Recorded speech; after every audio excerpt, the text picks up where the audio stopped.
Hello नमस्कार साथियों, स्वागत है आप सभी का।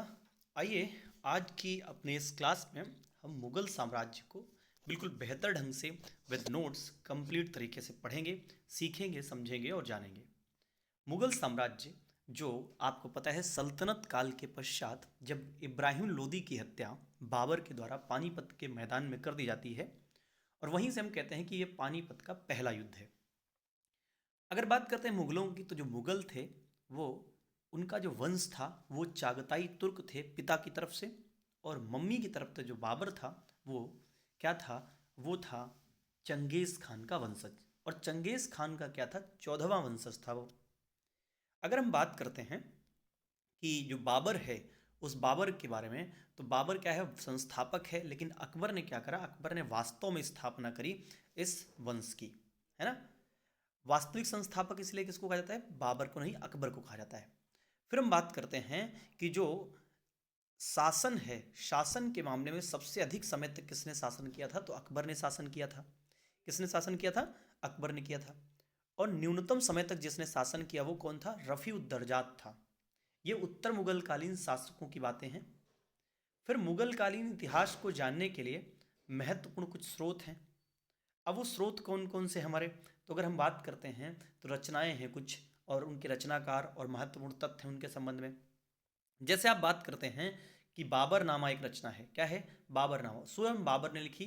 और बाबर ने इसे देखा, क्या तुझके ए बाबरी भी से कहा जाता है, और इसमें बाबर के विषय की जानकारी मिलती है। और बाबर ने उस समय तत्कालीन समय पर कृष्णदेव राय को कहा कि वो सबसे महान शासक था। इसकी भाषा क्या है, ये चगताई तुर्की में लिखी हुई है, लेकिन इसका सबसे ज़्यादा बार 4 बार इसका अनुवाद करवाया गया। सबसे पहले इसका अनुवाद हुआ था किसने करवाया था, वो करवाया गया था पायंदा खां के द्वारा। हाँ, याद रखना, अंग्रेजी में मैडम बेवरीज ने किया था, और 2 हिंदू तथा 5 मुस्लिम राज्यों का उल्लेख इसमें मिलता है। हुमायूं नामा की बात करते हैं, गुलबदन बेगम के द्वारा लिखी गई। और गुलबदन बेगम कौन थी, वो हुमायूं की बहन थी। अधिकांश भाग में हुमायूं के जीवन की सफलताओं, विजय पराजय और कठिनाइयों का वर्णन है। हुमायूं और कामरान के युद्ध का वर्णन भी मिलता है इसके अंतर्गत। अगर हम बात करते हैं अकबरनामा की, तो याबुल फजल ने लिखा था। इसे हम आईने अकबरी, है ना, इसमें कुल 3 भाग हैं, तीसरा भाग ही कहलाता है आईने अकबरी।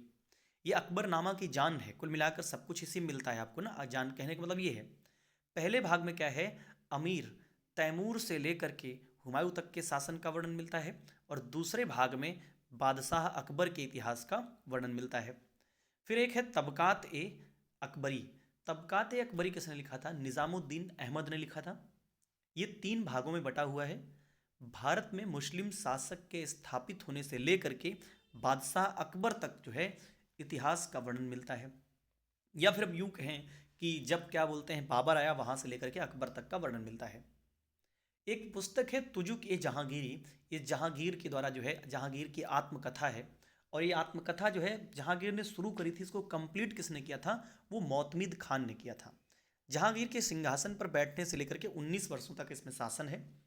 फिर हम बात करते हैं महत्वपूर्ण शासकों में, तो सबसे पहला शासक आपको पता है कौन है, वो है बाबर। बाबर 1483 से लेकर के 1530 तक गद्दी में बैठेगा। क्या भारत में, जी नहीं, भारत में तो 1526 से 1530 तक का उसका इतिहास है। मुगल काल में जो सत्ता का संस्थापक यही है, और उसने क्या करा, शाहरुख नाम के चांदी का सिक्का चलाया था।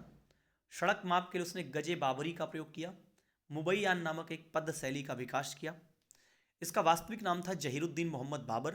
तुर्क था पिता की ओर से, मम्मी की ओर से मंगोल था। पादशाह या बादशाह की उपाधि 1507 में उसने धारण की थी, उससे पहले यह मिर्जा की उपाधि धारण करता था, ठीक है। 1530 में इसकी मृत्यु हो गई और काबुल में इसको दफना दिया गया। 1524 से लेकर के 25 तक की अगर बात करें तो काबुल पर इसका शासन रहा। फिर क्या होता है, तुर्कों से इसने घुड़सवारी, मंगेलों एवं अफगानों से इसने व्यूह रचना सीखी। दौलत खां लोदी ने इसे भारत पर आक्रमण करने के लिए बुलाया। और उज्बेकों से इसने तुगलमा नीति, और ईरानियों से क्या, बंदूक का प्रयोग इसने सीखा था। मोस्ट इंपॉर्टेंट पॉइंट्स हैं।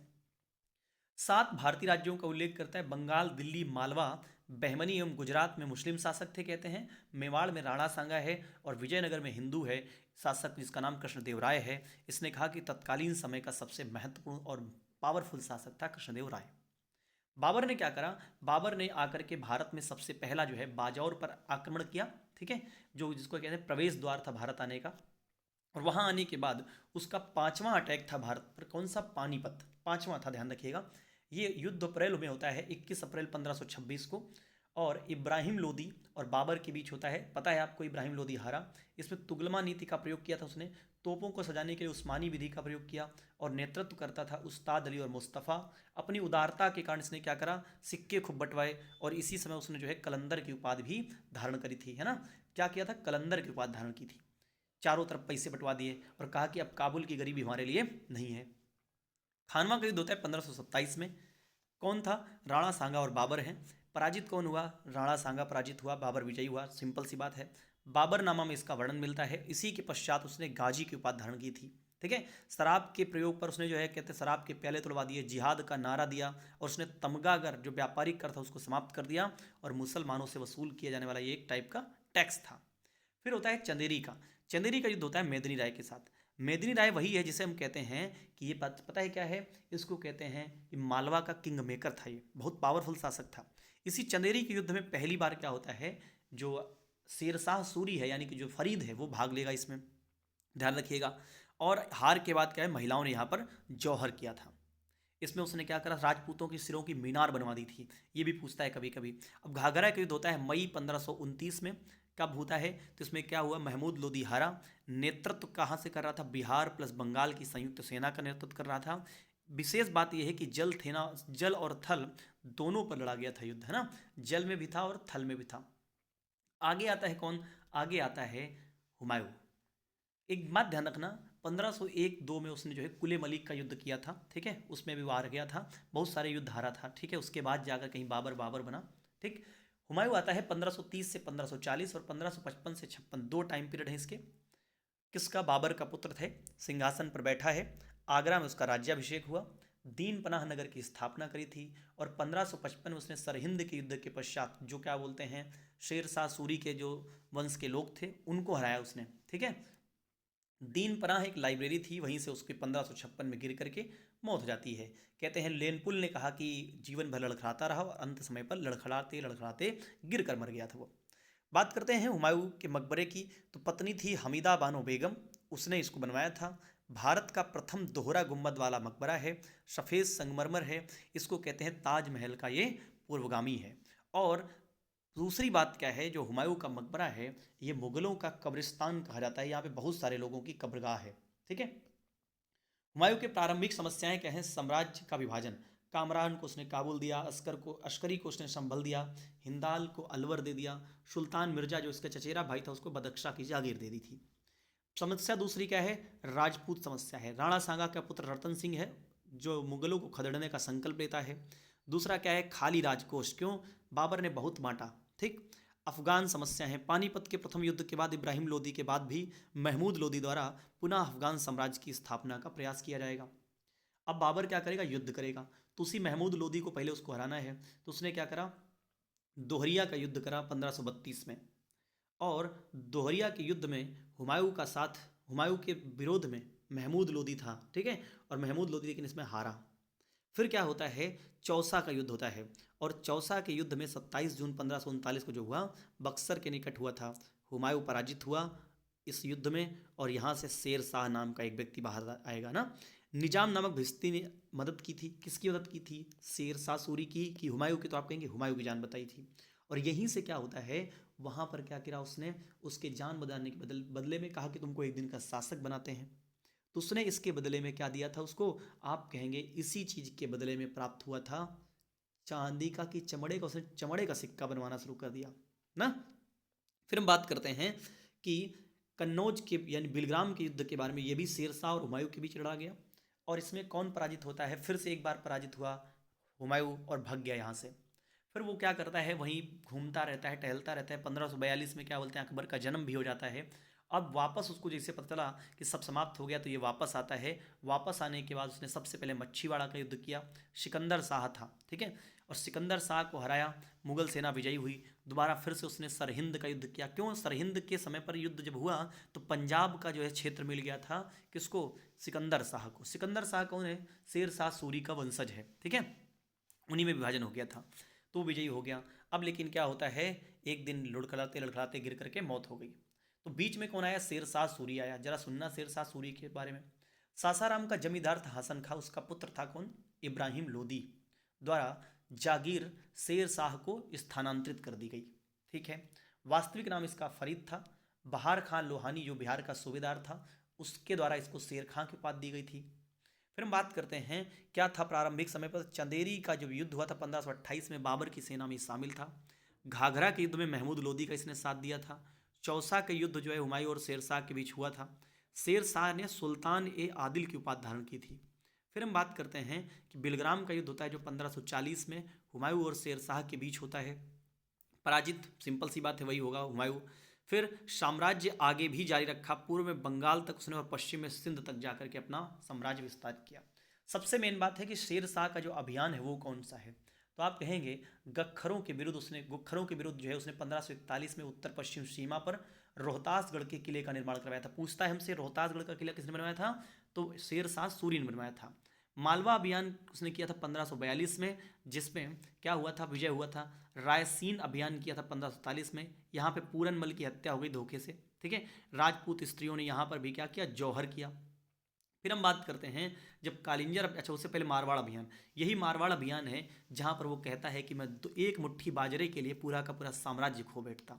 पूछता है यहाँ का शासक कौन था, तो मालदेव था। शेर शाह का ये सबसे कठिन प्रयास था कहते हैं। हाँ, कालिंजर अभियान में उसने उक्का नामक यंत्र चलाया और उसी अभियान में उसकी मौत हो गई थी। बात करते हैं इसकी व्यवस्थाओं की, तो इसकी व्यवस्थाएं भाई बहुत अच्छी थी। जैसे मुद्रा व्यवस्था है तो उसने शेर शाह द्वारा जारी कौन से सिक्के थे? चांदी का सिक्का था वो रुपया था, तांबे का दाम चलवाया था और सोने की असरफियाँ चलवाई थी। चांदी का जो रुपया था वो 180 ग्रेन का था, तांबे का दाम था तो 380 का था, वो 180 का था ना। फिर क्या है? रुपए और दाम का अनुपात बहुत इंपॉर्टेंट पॉइंट है। कितना है? आप कहेंगे 100 नहीं, 1 अनुपात कितना है? 64 है। रुपया शेरशाह सूरी के द्वारा चलाया गया, जो रुपया वर्तमान में चलता है ना। फिर क्या है, ध्यान रखना एक छोटी सी बात और, क्या कि ब्रिटिश मुद्रा प्रणाली का आधार था। ये किसने कहा? इतिहासकार स्मिथ ने कहा। सिक्कों पर उसने अपना नाम, टकसाल का नाम, पद देवनागरी भाषा में, अरबी में, सब में लिखवाया था। शेर शाह के समय टकसालों की संख्या कितनी थी? 23 थी, 23 थी। फिर हम बात करते हैं उसने दाग और हुलिया प्रथा जो अलाउद्दीन खिलजी की थी उसको आगे बढ़ाया। सिपाहियों की सीधी भर्ती करी, उत्तरदायी का सिद्धांत लगाया इसने। ठीक है। इसके प्रशासन की अगर बात करते हैं तो केंद्रीय प्रशासन, प्रांतीय प्रशासन और स्थानीय प्रशासन सब अलग अलग था, बेहतर था एकदम। जैसे सल्तनत काल था उसमें सल्तनत काल की तरह ही इसने पूरी तरह से उसको रखा था। सल्तनत काल में क्या था? आपने सुना होगा वजारत, अर्ज और इंसा और रसालत, यही विभाग मुख्य हुआ करते थे। तो उसने क्या करा? दीवाने वजारत यानी वित्त विभाग, इसका अध्यक्ष वजीर था। इसका काम क्या था? आर्थिक मामले की देखभाल करना था। दीवाने रिसालत क्या है? विदेश मंत्रालय था। ठीक है, उससे संबंधित था। दीवाने अर्ज क्या है? आप कहेंगे सैन्य विभाग था ना। कौन सा विभाग था? सैन्य विभाग था। इसका अध्यक्ष कौन था? आरिज मुमालिक था। सेना से संबंधित ये महत्वपूर्ण काम देखता था। फिर दीवाने बरीद क्या है? बरीद ए मुमालिक यानी गुप्तचर विभाग हुआ करता था। दीवाने कजा, कजा कहते हैं तुम काजी हो कि कोतवाल, कजा यानी कि न्याय से संबंधित था ये। दीवाने इंसा क्या था? दीवाने इंसा था शासकों के आदेशों को लिखना। इसका जो अधिकारी होता था उसको दबीर ए मुबालिक कहते थे। कैसे याद रखोगे? जो लिखता जुखता है ना, लेखा जोखा, उसको बढ़िया दबा के रखा जाता है, दबीर है ना, दबा के रखो, दबीर ए मुमालिक है ना, ध्यान रखना। फिर राजस्व व्यवस्था की अगर बात करें तो इसने क्या करा? राजस्व व्यवस्था के अंतर्गत शेर शाह के शासन की सर्वप्रमुख व्यवस्था ये है कि उसने गजे सिकंदरी का प्रयोग किया और सन की रस्सी का प्रयोग किया था ना। पट्टा एवं काबुलियत प्रथा का आरंभ किया। लगान व्यवस्था में रैयतवाड़ी पद्धति पर उसने लगान वसूली थी। भू राजस्व क्या था? 1/3 था उत्पादन का। उसने जरीबाना भू सर्वेक्षण शुल्क लिया था और ये क्या था? 2.5% यानी कि 1/40 हुआ करता था। तो जरीबाना पूछे चाहे महासिलाना पूछे, ये कर संग्रह शुल्क थे। किसने बताए थे ये? तो आप कहेंगे किसके समय के हैं? ये हैं आपके किसके? शेर शाह सूरी के समय। बस ध्यान रखना, जरीबाना था 2.5% और महासिलाना था कितना? 5%। वो भू सर्वेक्षण शुल्क था, ये कर संग्रह शुल्क था। अच्छा भाई, इधर अगर हम बात करते हैं प्रांतीय प्रशासन की, तो साम्राज्य जो है प्रांतों में विभाजित था। सूबे का अधिकारी सूबेदार कहलाता था और जो शासक का पुत्र या घनिष्ठ व्यक्ति था जो सूबेदार, वही बनता था। अब अगर इसने स्थानीय शासन पर काम किया तो क्या किया? 3 भाग थे, सरकार यानी जिला, परगना यानी कि ब्लॉक, फिर क्या था? गांव था। उसने क्या करा? सरकार के अंतर्गत यानी जिले के अंतर्गत 2 अधिकारी बनाए। शिकदार बनाया उसने और मुंसिफे मुंसिफान बनाया। सिकदार से कहा कि तुम हो जाओ सैनिक अधिकारी, और मुंसिफ मुंसिफान को क्या कर दिया, न्यायिक अधिकारी। तो मुंशी जी न्याय देखेंगे और सिकदार साहब क्या करेंगे, सिकदारान साहब सैनिक देखेंगे। ठीक है। फिर परगने की बात करते हैं तो परगना सरकार के नीचे था, प्रत्येक सरकार को परगने में विभाजित किया था, है ना। परगने के अधिकारी को सिकदार, ये सैनिक अधिकारी था। अब दिमाग खराब होगा कि सिकदार वहां भी था, वो सिकदार ए सिकदरान है। ठीक है। मुंसिफ क्या है, यहाँ मुंसिफान था, ये मुंसिफ, ये भी क्या करेगा, दीवानी मामलों की जांच करेगा। कारकून क्या था, क्लर्क था। फौजदार क्या था, ये खजांची था। कुल मिला के राजस्व को देखना इसका काम था। प्रशासन की सबसे छोटी इकाई गांव थी। ठीक है। परगनों में विभाजित होती थी, परगना इसी के अंतर्गत आता था कि परगनों के अंतर्गत गांव आते थे, परगनों के अंतर्गत गांव आते थे, है ना। उसने क्या, सड़क एवं सराय बनवाए। बंगाल से लेकर के दिल्ली, दिल्ली से लेकर लाहौर तक एक लंबा रास्ता बनवाया, जिसको कहते हैं क्या, सड़क ए आजम, या फिर जिसको ऑकलैंड ने कहा कि जीटी रोड है ना। आगरा से लेकर के बुरहानपुर तक उसने सड़क बनवाई, आगरा से चित्तौड़ तक सड़क बनवाई, लाहौर से मुल्तान तक बनवाया, और उपर्युक्त सड़कों के किनारे 1700 सराय लगवाए। सरायों की देखभाल करने के लिए सिकदार, वो ध्यान आया, सिकदार, हाँ, जिले में जो था, नहीं, परगने में था सिकदार। ठीक है। जिले में क्या था, सिकदार ए सिकदरान था। और कानून को जो इतिहासकार वो कहता है कि उसके सराय जो थे वो साम्राज्य की धमनियाँ थे। ठीक है, ध्यान रखिएगा। फिर इसके अन्य महत्वपूर्ण काम कौन से हैं, जैसे दिल्ली में उसने पुराने किले का निर्माण करवाया, हुमायूं द्वारा निर्मित दीन पनाह को तुड़वा करके किला एक पुनः मस्जिद का निर्माण करवाया, और सासाराम में मकबरा बनवाया। और कनिंघम कहता है कि ताजमहल से भी अगर कुछ खूबसूरत है तो सासाराम का मकबरा है, झील के बीच में है ना, ध्यान रखिएगा। चलो आगे चलते हैं फिर इसी बात पे। फिर आया अकबर। अकबर जब आया तो किसकी मौत हो चुकी है, हुमायूं की। 1556 में कालानौर में 13 वर्ष की उम्र में बैरम खां के संरक्षण में उसकी मृत्यु होती है, उसका राज्याभिषेक होता है ना, मृत्यु नहीं, पहले ही मर जाएगा क्या। उपाधि क्या है उसकी, खाने खाना है। पानीपत का द्वितीय युद्ध इसी के समय हुआ था, 1556 में अकबर और हेमू के बीच, और इसका जन्म हुआ था 15 अक्टूबर 1542 को अमरकोट में। ठीक है, राणा वीर साल के महल में। उपाधि क्या थी इसकी, बादशाह गाजी थी। अकबर के सबसे पहले हम अभियानों की बात करते हैं जीवन में, तो उसका सबसे पहला अभियान क्या है, मालवा है, जहाँ पे बाज बहादुर है और उसकी पत्नी का नाम क्या है, रूपमती है। उसने इसका संरक्षण स्वीकार कर लिया था और 2000 रुपये का मनसब दिया था। मालवा का यह अंतिम शासक था। ठीक है। मालवा में कौन था वैसे, हम बात करेंगे, मेदिनी राय से शुरुआत हुई थी, वहाँ पे जो सब कुछ बनवाता था वहाँ पे। आमेर फिर अभियान किया उसने, आमेर व मेड़ता का अभियान 1562 में। शासक है भारमल। अकबर की इसने अधीनता अपने मन से स्वीकार कर ली और अपनी पुत्री अकबर हरखाबाई से इसका विवाह करवा दिया था, और भगवान दास से कहा कि तुम जाओ वहीं पर अपना मनसबदारी करना जा करके, किसने, आमेर के राजा ने। ठीक है। गोंडवाना में कौन है, रूपमती है, नहीं, दुर्गावती है। ठीक है। इसमें आसफ खां को भेजा था उसने, और अबुल फजल द्वारा इसकी प्रशंसा की गई है। और इसके बाद गोंडवाना के बाद क्या होता है, मेवाड़ होता है। ठीक है। तो मेवाड़ अभियान देखो, यहाँ पे क्या है, यहाँ आमेर है, आमेर के बाद मेवाड़ हुआ था। अकबर द्वारा चित्तौड़ अभियान किया गया, उदय सिंह का इसमें प्रतिरोध था। अकबर ने इसी युद्ध में जिहाद का नारा दिया था और कत्लेआम किया था। ये उस पर कलंक है एक टाइप का कि उसने भी ऐसा किया था, बताइए। और उस समय किले की रक्षा जो कर रहे थे जयमल और फत्ता सिंह, अगर आपने कभी नाम सुना होगा इनका, जो है बहुत बहादुर थे। उसने आगरा के किले में इनका लगवाया था चित्र। फिर कालिंजर अभियान हुआ 1569 में। बघेल के शासक रामचंद्र ने बिना विरोध किए अकबर को अपना जो है भैया साम्राज्य सौंप दिया, और अकबर द्वारा यहाँ पर मजनू खां को जो है राज्यपाल नियुक्त किया गया। रणथंभौर अभियान की बात करते हैं तो रणथंभौर अभियान जब हुआ तो अकबर ने द्वारा समझौते हेतु मानसिंह को भेजा गया था। ठीक है। अब हल्दी घाटी का जब युद्ध होगा, देखो ये है, हाँ, हल्दी घाटी के युद्ध में क्या होता है, हल्दी घाटी के युद्ध में मानसिंह क्या करेगा, अकबर की तरफ से, और हकीम जो खान जो था वो महाराणा प्रताप की तरफ से, देखो है ना, महाराणा प्रताप की तरफ से। ठीक है। और साथ में आसफ खान भी हैं, ये जाएंगे।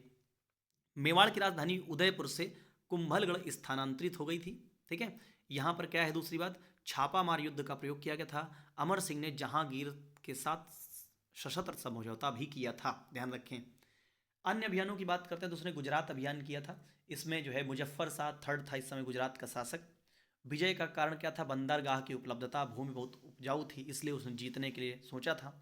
और ये सबसे तीव्रगामी युद्ध कहा जाता है अकबर का। इसी में क्या हुआ था, विजय के उपलक्ष्य में उसने बुलंद दरवाजे का निर्माण करवाया था फतेहपुर सीकरी में। ठीक है। बिहार का जो है दाऊद खान शासक था, वहाँ उसने मुनीम खान को भेजा था। बस छोटी छोटी बातें ध्यान रखिएगा, जहाँ से इंपॉर्टेंट मैं बताऊंगा। काबुल 1581 में हकीम मिर्जा, ठीक है, शासक था, ज़्यादा नहीं बनाना है, केवल सन याद कर लो।